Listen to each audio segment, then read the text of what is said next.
आप मुझे बताओगे कि अभी लिंक्डइन को आप कितने तरीकों से मोनेटाइज कर रहे हो? श्योर आप तो सीधा पॉइंट पे आ गए। सबसे पहले क्वेश्चन मेरे से पूछा सीधा बताइए, पैसे कैसे कमाते हो? जरूर। तो आपको याद होगा कि फर्स्ट जो पेमेंट या फिर फर्स्ट जो इनकम हुई थी लिंक्डइन से कैसे हुई थी और क्या था, वो थोड़ा बताएंगे? हाँ याद तो है मुझे। तो आप पर मंथ क्या बनाते हो अपने इस लिंक्डइन वाले काम से? ऐसे मत पूछो। लिंक्डइन पे अगर कोई जा रहा है तो किस तरह का कंटेंट उसको पोस्ट करना चाहिए या किस निश में ग्रोथ के चांसेस ज्यादा हैं? नमस्ते दोस्तों, स्वागत है आपका एक और शानदार एपिसोड में। दोस्तों आज के जो हमारी गेस्ट है वो है धैर्य, जो धैर्य डिकोड्स की फाउंडर हैं और बहुत ही बेहतरीन लिंक्डइन क्रिएटर है, जो लिंक्डइन पर इनके ऑलमोस्ट 1 लाख से भी ज्यादा फॉलोअर्स हैं। तो आज हम इनसे जानेंगे कि लिंक्डइन प्लेटफॉर्म को कैसे हम यूज करें अपने आप को ग्रो करने में, साथ ही साथ मोनेटाइज करने के इनको अलग अलग तरीके बताए। इवन ये खुद अलग अलग तरीकों से मोनेटाइज करती है। तो सारी चीजें हम जानेंगे इस वीडियो में। स्वागत है धैर्य जी हमारे चैनल पर। Thank you so much Satish. मैं एकदम बढ़िया हूँ and thank you so much आपके चैनल पे आने का मुझे मौका मिला। बहुत ज्यादा खुश हूँ मैं एंड वेरी इंटरेस्टेड कि आप कैसे क्वेश्चंस पूछने वाले हैं लिंक्डइन के बारे में। आपके ऑडियंस को जो भी मैं बता सकती हूँ बिल्कुल। मैं चाहूंगा कि जो चीजें आप करते हो वो चीजें हमारी ऑडियंस को बताओ। तो सबसे पहले मैं चाहूंगा एक छोटा सा इंट्रोडक्शन आप दे दो अपने बारे में, मगर मैंने कोई चीज मिस कर दी हो तो। नहीं, हाँ मतलब वैसे तो आपने सब कवर कर ही लिया है, पर थोड़ा बहुत मैं बता देती हूँ। मैं एक करियर कोच हूँ, एजुकेशनल फील्ड में कंटेंट बनाती हूँ मैं, और लिंक्डइन मेरा प्राइमरी प्लेटफॉर्म है। जैसे आपका यूट्यूब है, मैंने लिंक्डइन से मेरी जर्नी शुरू की है। एंड उसके अलावा जितने भी कॉलेजेस हैं और एडटेक स्टार्टअप्स और कॉर्पोरेट्स हैं, उनके लिए मैं ट्रेनिंग्स लेती हूँ एज अ ट्रेनर।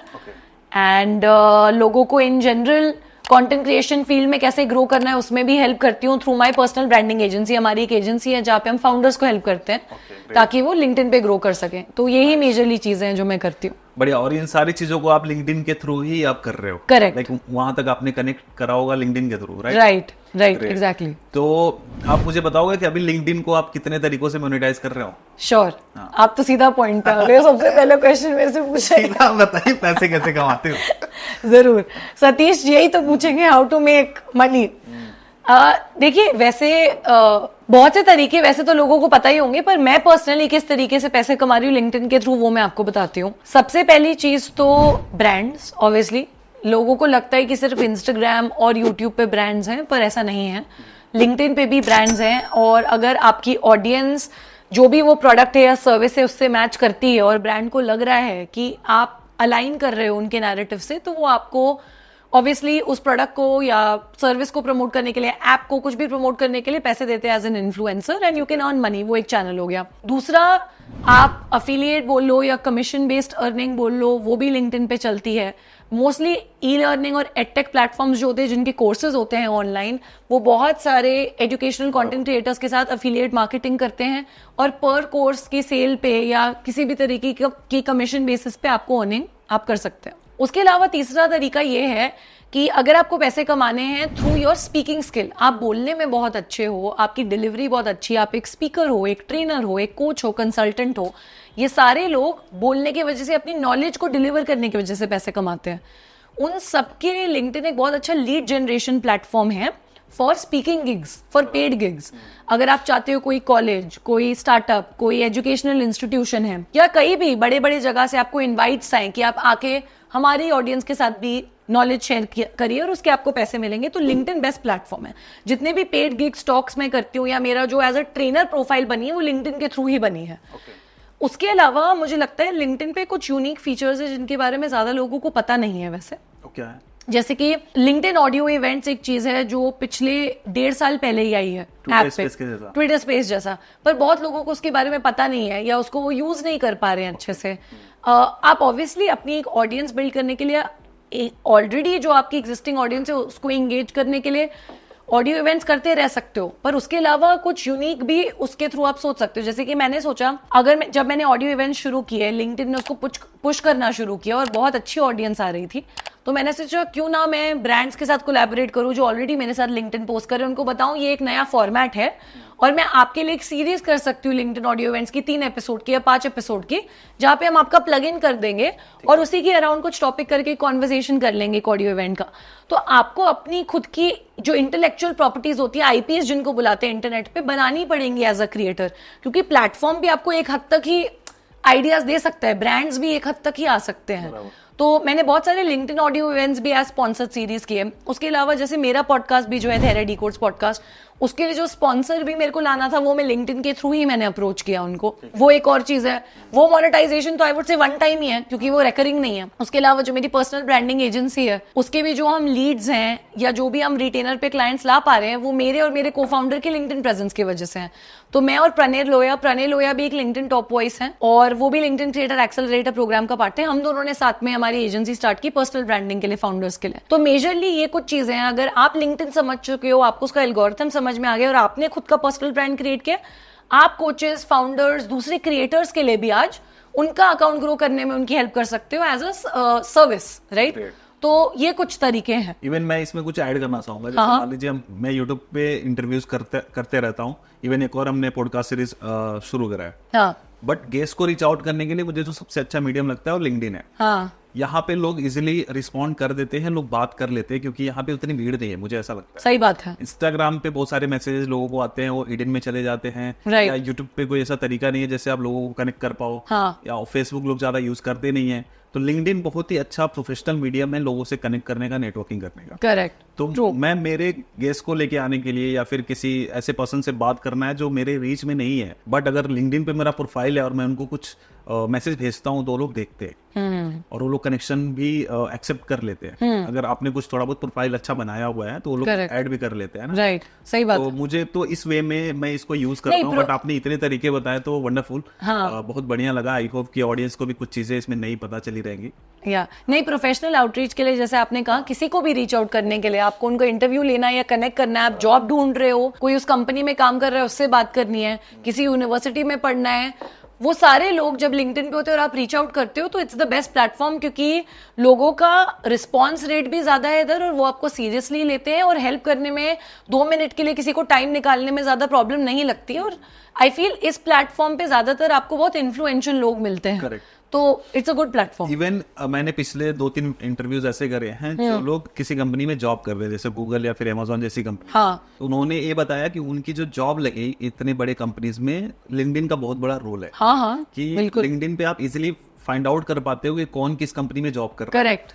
एंड फिर उनको आप रीच आउट कर सकते हो, उनसे बोल सकते हो कि भाई मैं भी रेफरल मांग सकते हो। रेफरल मांग सकते हो, है ना। तो उन लोगों ने बताया था कि कैसे लिंक्डइन का यूज करके उन्होंने किया था। हाँ। तो और आप लिंक्डइन इन्फ्लुएंसर है, लाइक आपके कितने फॉलोअर्स हो चुके हैं अभी? कुछ 1,02,000 या कुछ है। नहीं, बहुत बड़ी बात। मेरे अभी 18,000 फॉलोअर है। लाइक मैं अभी यूट्यूब पे इतने लोग मुझे जानते हैं, फिर भी लिंक्डइन पे मेरे कम है क्योंकि मैं लिंक्डइन पे इतना एक्टिव नहीं हूँ। हाँ। तो आप मुझे बताओ कि लिंक्डइन पे ग्रो करने के लिए किस तरह के कंटेंट हमें पोस्ट करने चाहिए, क्या फॉर्मेट्स होने चाहिए, हाँ, कंटेंट कैसा होना चाहिए, मेन तो वो बता दो आप। राइट। देखिए, लिंक्डइन पे वैसे किसी को भी अगर कंटेंट बनाना है, मेन तो आपका टेक्स्ट एलिमेंट हर फॉर्मेट में कॉमन होता है। टेक्स्ट तो आपको लिखना ही है, या तो आप सिर्फ टेक्स्ट लिख दो तो एक प्लेन टेक्स्ट पोस्ट बन जाएगी आपकी। टेक्स्ट के साथ साथ अगर आप वीडियो डाल देते हो तो आपकी टेक्स्ट प्लस वीडियो पोस्ट बन सकती है, ठीक है। टेक्स्ट प्लस इमेज, टेक्स्ट के साथ आपने एक इमेज, स्टैटिक इमेज डाल दी। टेक्स्ट के साथ कराउजल पोस्ट जो हमारी स्वाइपिंग वाली होती है जैसे इंस्टाग्राम पे, वो आप डाल सकते हो। टेक्स्ट के साथ पोल डाल दी है, पोल का भी ऑप्शन होता है। फिर आपके लिंक्डइन ऑडियो इवेंट्स हो गई, लिंक्डइन वीडियो इवेंट्स हो गई, यही 7-8 सर्फेसेस होते हैं। ये तो हो गया कि फॉर्मेट, ठीक है। हाँ। कंटेंट क्या होना चाहिए? जैसे किस तरीके का कंटेंट पे तो कोई भी फोटो डाल देते हैं या हाँ। यूट्यूब पे वीडियोस पोस्ट कर देते हैं, लॉन्ग वीडियो। तो क्या सेम ऐसे ही कंटेंट होना चाहिए कि उस वहां पे कंटेंट डालने का थोड़ा सा अलग तरीका है? नहीं, तरीका तो ऑब्वियसली अलग ही होना चाहिए। लिंक्डइन पे आपको अगर एक ऑडियंस बिल्ड करनी है तो आपको ध्यान में रखना होगा कि आप किसी अपनी एक, पहली बात तो एक कैटेगरी या नीश तो आपको पकड़नी ही पड़ेगी। जैसे अगर आप मनी मेकिंग या फ्रीलांसिंग या how to grow in your career, कोई भी एक नीश पकड़ रहे हो, या कोई बोल रहा है कि मैं सिर्फ सॉफ्ट स्किल्स या करियर डेवलपमेंट पे कंटेंट बनाऊंगा, कोई फाइनेंस पकड़ रहा है, एक नीश और उसके अंदर एटलीस्ट 3 उसके सब वर्टिकल आपको पकड़ लेने चाहिए। जैसे अगर कोई स्टार्टअप फाउंडर है फॉर एग्जाम्पल, एक उन्होंने अपना पिलर बना लिया कि मैं अपनी स्टार्टअप जर्नी के बारे में बात करूंगा। ऑब्वियसली मैंने अपना स्टार्टअप कैसे बनाया। एक पिलर ये हो गया हेल्थ। अगर कोई स्टार्टअप फाउंडर है जो बहुत ही कॉन्शियस है हेल्थ के बारे में और हेल्थ रिलेटेड, फिटनेस रिलेटेड बातें भी वो कर सकते हैं क्योंकि वो रिलेटेबिलिटी भी बढ़ाएगा और एक ऐसा एस्पेक्ट है फाउंडर का जो उनको देखने को नहीं मिल रहा है दूसरे प्लेटफॉर्म्स पे। तीसरा एक पिलर उन्होंने ये सोच लिया, चलो जो भी स्टार्टअप वर्ल्ड में या स्टार्टअप इकोसिस्टम में, वीसी वर्ल्ड में ट्रेंडिंग है उसके बारे में थोड़ा बात करेंगे, ट्रेंडिंग टॉपिक्स पे। तो ये 3 अगर आपने डिफाइन कर लिया और उसी के अराउंड आप कंटेंट बनाते रहोगे, आपकी एक थॉट लीडरशिप और एक अथॉरिटी है जिसके लिए लोग आपको जानने लगेंगे, वो डिफाइंड हो जाएगी कि एंटरप्रेन्योरशिप, बिजनेस और स्टार्टअप से रिलेटेड इस बंदे के पास आप जाइए, इनका कंटेंट है। धीरे धीरे जब आप अलग अलग फॉर्मेट्स आप कोई भी अपना सकते हो, आपको सारे ट्राई करने चाहिए, बिकॉज हर प्रोफाइल पे अलग चीजें चलती हैं। आज से 3 साल पहले जब मैं वीडियोस बना रही थी, सब मुझे बोलते थे क्यों वीडियो बना रही है, मतलब कुछ फायदा नहीं है, लिंक्डइन पे वीडियो कौन देखेगा। पर वीडियो बनाने की वजह से ही मैं ग्रो हुई। तो आपके लिए वीडियो चलेगी या टेक्स्ट चलेगा सिर्फ, या टेक्स्ट प्लस इमेज चलेगा या कराउजल, वो मैं अभी नहीं बता सकती, आपको सब ट्राई करना पड़ेगा।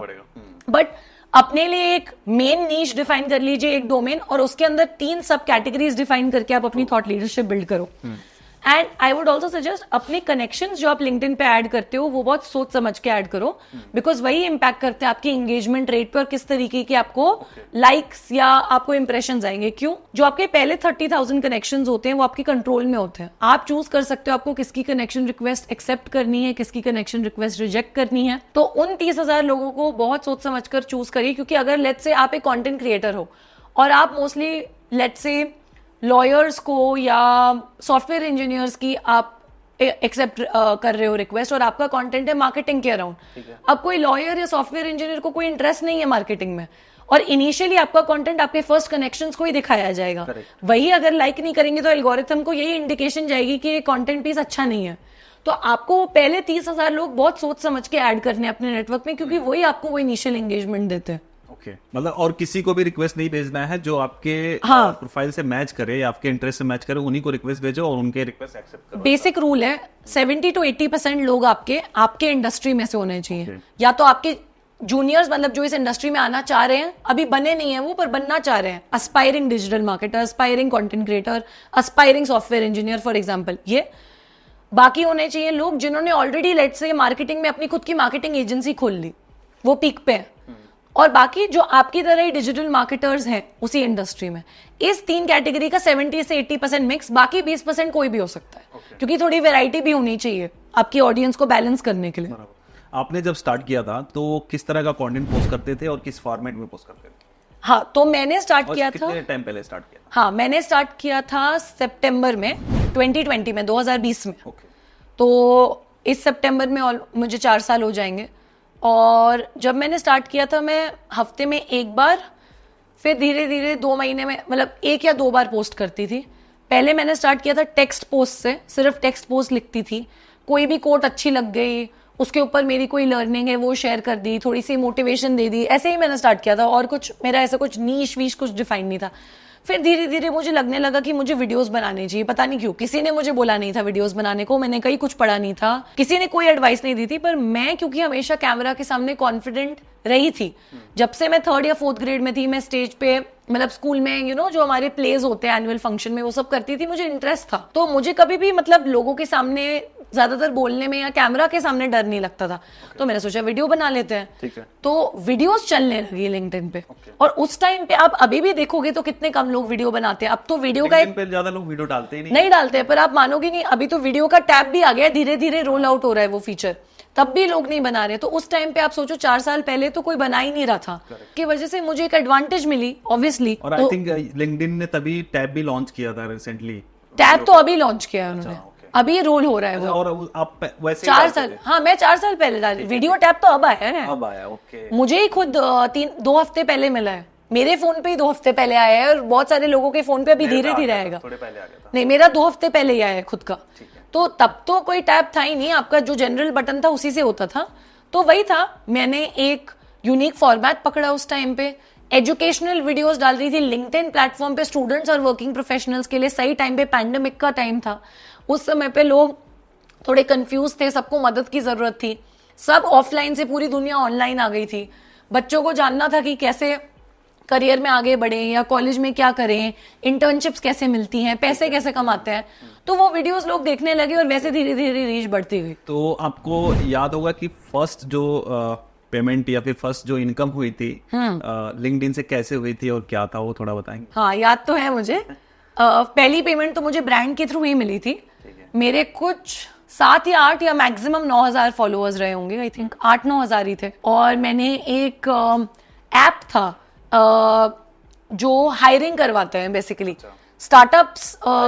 हाँ, हायरेक्ट के साथ ही मैंने सबसे पहले पोस्ट की थी, आई थिंक सबसे पहले उनके साथ ही थी। हाँ, तो हायरेक्ट और जिस टाइम पे जब मैंने स्टार्ट किया था तब हायरेक्ट बहुत सारी कैंपेन्स करता था और लिंक्डइन क्रिएटर्स के साथ ही करता था campaigns, because obviously it's a hiring app. वो जॉब सीकर को एम्प्लॉयर से डायरेक्टली स्टार्टअप फाउंडर से कनेक्ट करवा रहे हैं थ्रू देयर ऐप, तो वो मेरी ऑडियंस से बहुत मैच करता था। तो उनके साथ मैंने सबसे पहले पोस्ट की थी एंड आई थिंक मुझे कुछ 4 या 5,000 रुपए मिले थे, 5,000 मिले थे शायद। कितने फॉलोअर्स थे? 6-7 हजार? 9,000।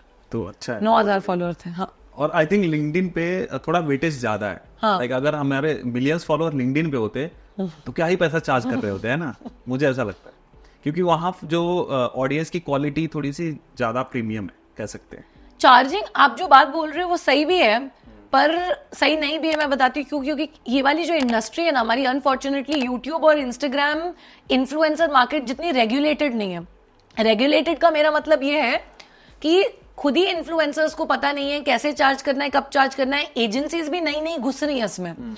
तो प्रॉब्लम क्या हो जाती है, जैसे मेरे पास 1 लाख फॉलोअर्स है, मैं अगर किसी ब्रांड को बोलती हूँ नहीं मैं 70,000 चार्ज करूंगी एक पोस्ट के, फॉर एग्जाम्पल, वहीं पे 2 लाख फॉलोअर वाला बंदा 5,000 में भी पोस्ट कर रहा है, ठीक है, और वहीं पे फिर कोई 20,000 फॉलोअर वाला बंदा 50,000 में भी पोस्ट कर रहा है।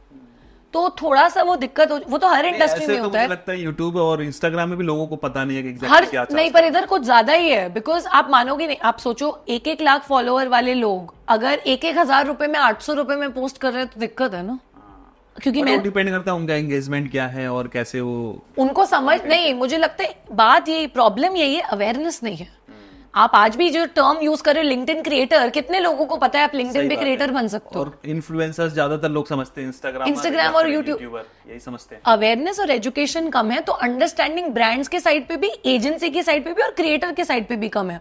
और इसलिए मैं जब भी बोलती हूँ, अगर आप सच में, मतलब बहुत कम लोग हैं जो लिंक्डइन को मोनेटाइज करके एक पूरा करियर बना पाए हैं, एटलीस्ट इंडिया में। बिकॉज, और वो इसलिए नहीं क्योंकि वो डिफिकल्ट है, वो इसलिए क्योंकि बहुत कम लोगों ने किया है और अवेयरनेस नहीं है उसके बारे में।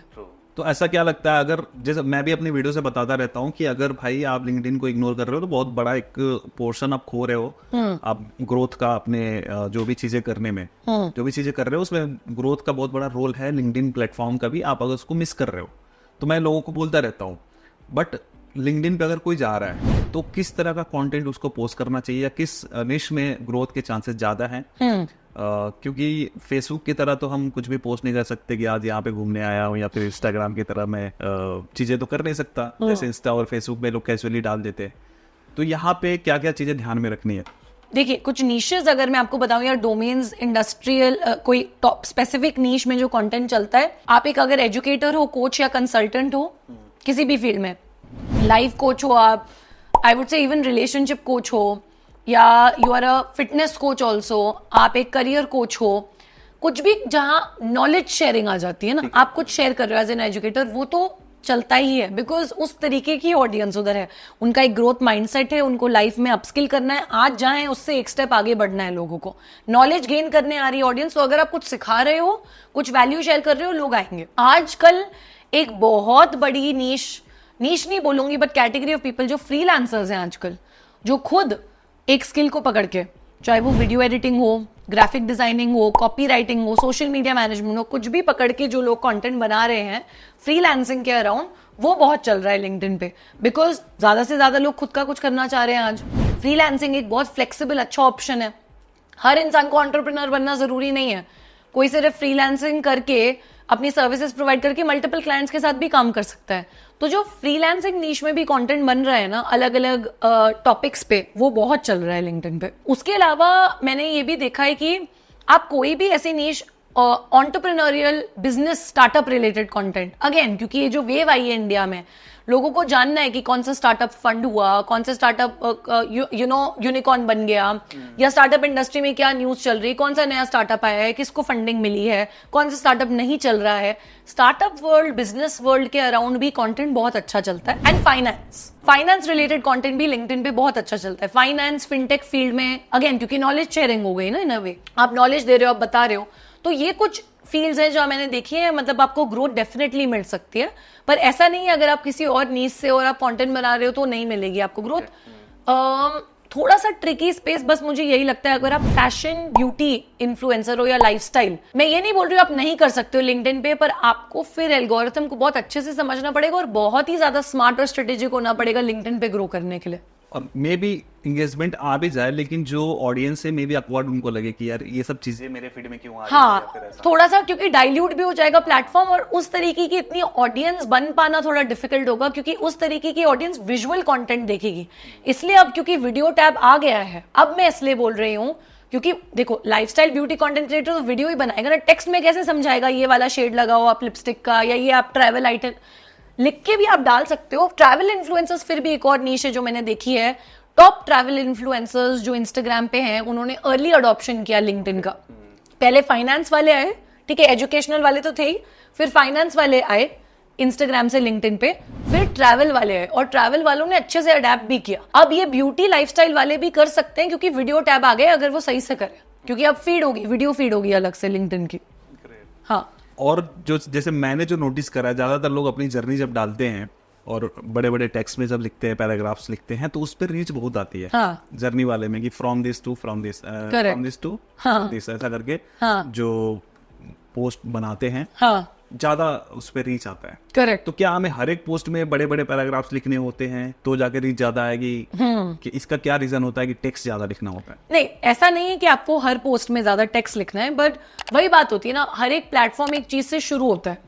लिंक्डइन शुरू ही टेक्स्ट की वजह से हुआ था। ये प्लेटफॉर्म बना उन लोगों के लिए था जिनको लिखना अच्छा लगता है, जो लिख के अपने आप को एक्सप्रेस करना चाहते हैं। क्योंकि आप ही सोचो, हर इंसान थोड़ी ना कैमरा के सामने आके कंफर्टेबल होता है बात करने के बारे में।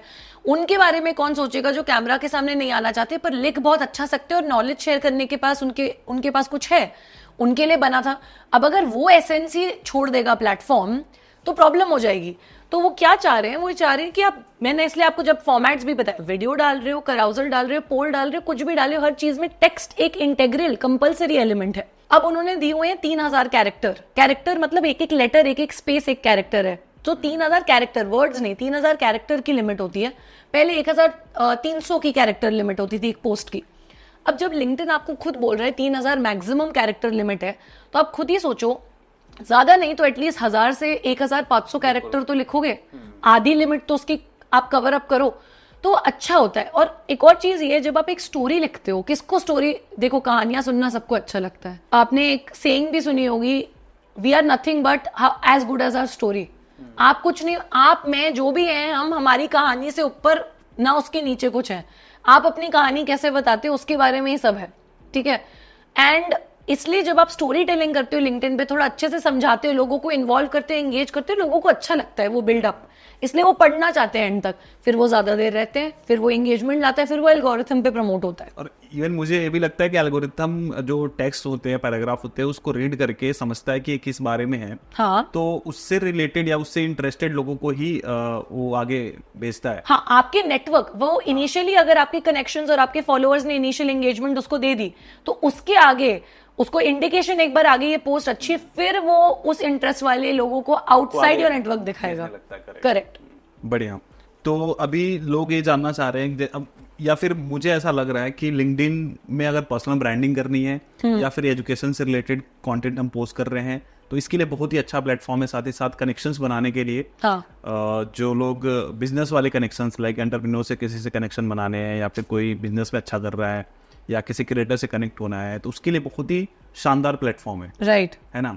तो अब थोड़ा लोगों को बताओ कि इसमें कितना स्कोप है मॉनेटरी के, अगर उसमें देखें वे में। हाँ, तो आप पर मंथ क्या बनाते हो अपने इस लिंक्डइन वाले काम से? ऐसे मत पूछो। तब थंबनेल पे मैं क्या लिखूंगा फिर? देखिए, मैं आपको एग्जैक्ट मतलब एकदम फिगर्स तो नहीं बता पाऊंगी, पर जितने भी मैंने आपको जो बताए, जो अलग अलग चीजें हैं अगर आप कर रहे हो, और अप्रोक्सीमेटली मेरे अराउंड या थोड़े मेरे से ज्यादा भी आपके फॉलोअर्स हैं, आप आराम से every month bare minimum I think at least 2 lakhs तो कमा सकते हो. That's the bare minimum that you can make. अब उससे ऊपर इट डिपेंड्स आपके किस तरीके के डिफरेंट सोर्सेज ऑफ इनकम है. एक और चीज मैं बताना चाहूंगी जो मेजरली, बिकॉज मेरा भी हर महीने आज भी सेम अमाउंट नहीं आता है. सबसे पहली चीज तो किसी भी क्रिएटर का नहीं आता है. मेजरली एक चीज बहुत अच्छी है, मुझे लगता है कि मैं ब्रांड्स पे ज्यादा डिपेंड करने की कोशिश मैंने अपनी लिमिटेड रखी है. क्योंकि जैसे आपको पता है आज ब्रांड है, कुछ सीजन चल रहा है, चलो 1 महीने में 4 आ गई, 5 आ गई, आपने कर लिया. 2 महीने फिर कोई आया नहीं, और ये होता है. तो मुझे अपनी डिपेंडेंसी एज अ क्रिएटर ना ब्रांड के ऊपर रखनी अच्छी नहीं लगती है. क्योंकि फिर मुझे वो पोजीशन ऐसी लगती है कि आप मजबूर हो जाते हो, फिर you have to wait for the brands. तो इसलिए मैं बता रही हूँ 2 लाख तो आप बना ही लोगे, ठीक है. बट उसके अलावा अगर आप ब्रांड्स का भी छोड़ दो, इसलिए मैं बोल रही हूँ आप अपने दूसरे सोर्सेज ऑफ इनकम या बिजनेस बनाओगे, you can make anywhere up to at least 10 lakh also in a month, right. 2 to 10 in that range. और क्या वे हो सकते हैं लाइक ब्रांड के अलावा? जैसे मैंने आपको बताया, किस चीज पे डिपेंड हो सकते हैं? जैसे मैंने आपको बताया, आप खुद का या तो एजेंसी स्टार्ट करो, दूसरों को सर्विसेज प्रोवाइड करना शुरू करो, वर्कशॉप्स लेना शुरू करो, 1-to-1 मेंटरशिप्स ले सकते हो, अपनी खुद की ग्रुप कोचिंग का प्रोडक्ट स्टार्ट कर सकते हो, अपने डिजिटल प्रोडक्ट्स भी लॉन्च कर सकते हो. जैसे आई एम थिंकिंग, मैंने आज तक अपना कोई कोर्स लॉन्च नहीं किया है बाय द वे. मेरे जो भी मैंने काम किया पिछले 4 साल में, 600+ कॉलेजेस के साथ मैंने सेशंस किए हैं, कितने ऑनलाइन वेबिनार्स किए हैं, सब वॉज लाइव, कुछ रिकॉर्डेड एज सच नहीं था. तो अब मैं अपना खुद का एक आईपी वापस क्रिएट करने, नॉर्मल कोर्स नहीं कि आपने 4 घंटे का कोर्स देखा, ऑनलाइन कर लिया, खत्म हो गया.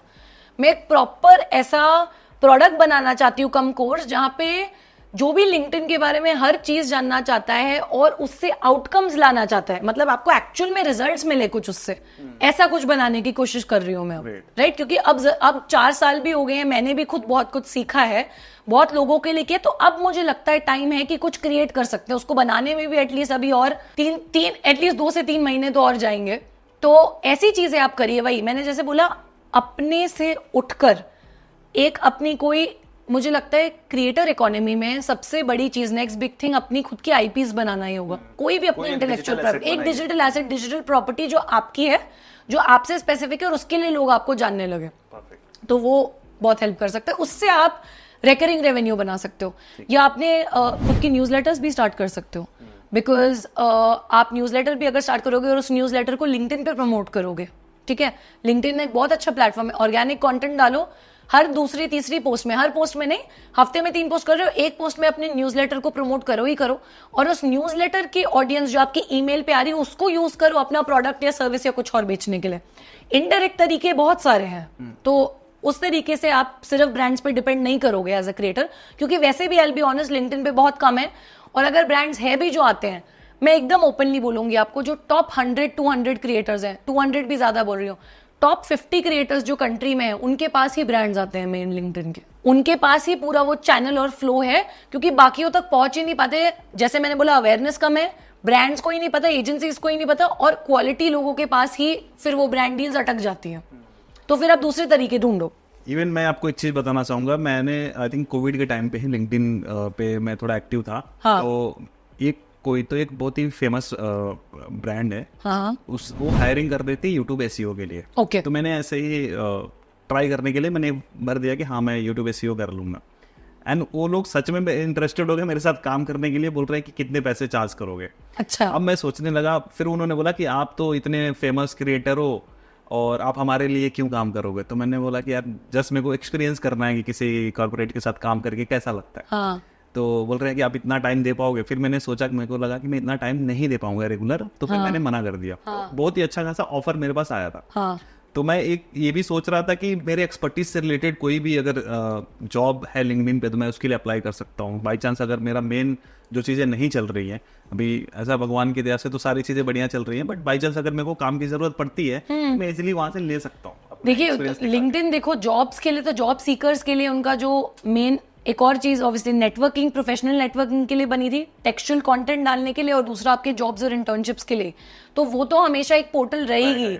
अगर आपके पास एक स्किल सेट है और आपकी आउटरीच स्किल्स अच्छी हैं, आप नेटवर्किंग अच्छे से कर लेते हो, किसी को कोल्ड आउटरीच या ईमेल अच्छा भेज सकते हो और आपको अपनी स्किल्स पे कॉन्फिडेंस है, तो लिंक्डइन के थ्रू आपको जॉब आज नहीं तो कल तो मिल ही जाएगी। और बहुत ही ईजी है, बहुत ईजी है सच में। रिमोट जॉब हो, कोई, चलो मैं बोलती हूँ सीधा नौकरी नहीं, इंटर्नशिप या फ्रीलांसिंग गिग तो मिल ही जाएगी, किसी स्टार्टअप के साथ भी जॉब इजीली मिल जाएगी आज।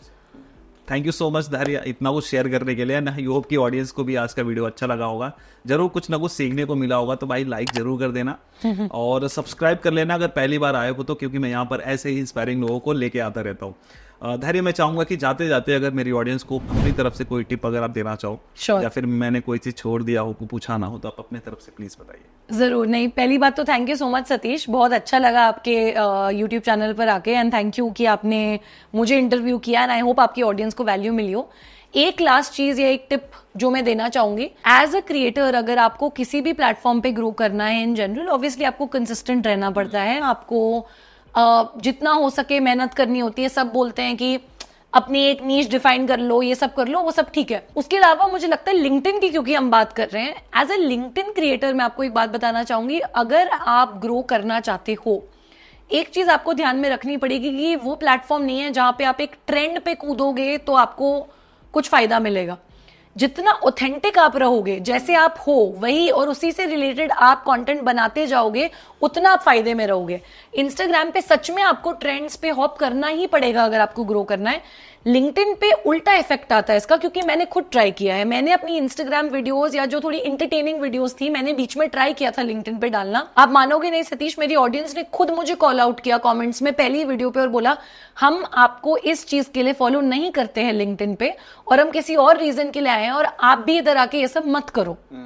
पहली वीडियो में मैंने 3-4 कमेंट्स देखे और मैं समझ गई इधर की ऑडियंस टाइप बहुत अलग है, और वो जिस चीज के लिए आ रहे हैं आप वही उनको प्रोवाइड करिए, ज्यादा एक्सपेरिमेंटेशन मत करिए। तो अगर आप रिपर्पस भी कर रहे हो ना अपना कंटेंट, तो बहुत सिलेक्टिव कंटेंट आपका इंस्टाग्राम और यूट्यूब से एटलीस्ट वीडियो वाला इधर रिपर्पस हो, एज इट इज उठा के आप नहीं रिपर्पस कर सकते हो। सो बी वेरी माइंडफुल आप किस तरीके का कंटेंट डाल रहे हो, अपनी ऑडियंस को ध्यान में रखते हुए, और वो उन्होंने आपको फॉलो करना क्यों शुरू किया वो कभी मत भूलिए। And that is the hack, वो सबसे बड़ी हैक है। और स्टोरीज जितना हो सके, आप नॉलेज भी दे रहे हो फाइनेंस रिलेटेड टेक्निकल, उसको स्टोरी टेलिंग फॉर्मेट में दीजिए। टिप्स दे रहे हो स्टोरी टेलिंग फॉर्मेट, जितनी आप कहानियां बताओगे वो चलता ही चलता है। मैंने फाउंडर प्रोफाइल पे देखा है, मैंने क्रिएटर प्रोफाइल पे देखा है, लॉयर, वेलनेस कोच, सबके प्रोफाइल पे, क्योंकि हम अकाउंट्स मैनेज करते हैं। आप कोई भी हो, कितने भी फॉलोअर्स हैं, अगर आप कहानियां सही तरीके से बताओगे, you will grow on LinkedIn. Thank you so much, बहुत ही अच्छा लगा। आई होप कि ऑडियंस आपको भी अच्छा लगा होगा। अच्छा लगा तो प्लीज लाइक करिए, और मैम का मैं नीचे लिंक शेयर कर दूंगा, इनके लिंक्डइन का प्रोफाइल, और इंस्टाग्राम पे भी हो आप? हाँ जी, तो यूट्यूब पे भी हूँ। हाँ, तो मैं शेयर कर दूंगा इनके सारे सोशल मीडिया के लिंक्स, तो आप प्लीज फॉलो कर लेना, क्योंकि बहुत अच्छे अच्छे टिप्स ये देती रहती हैं। और इस चैनल को भी सब्सक्राइब कर लो पहली बार आ रहे हो तो, क्योंकि मैं यहाँ पर ऐसे ही इंस्पायरिंग लोगों को लेके आता रहता हूँ। तो दोस्तों फिलहाल के लिए इस वीडियो में इतना ही, मिलते किसी और धमाकेदार वीडियो में, तब तक के लिए आप जहाँ भी रहो मचाते रहो।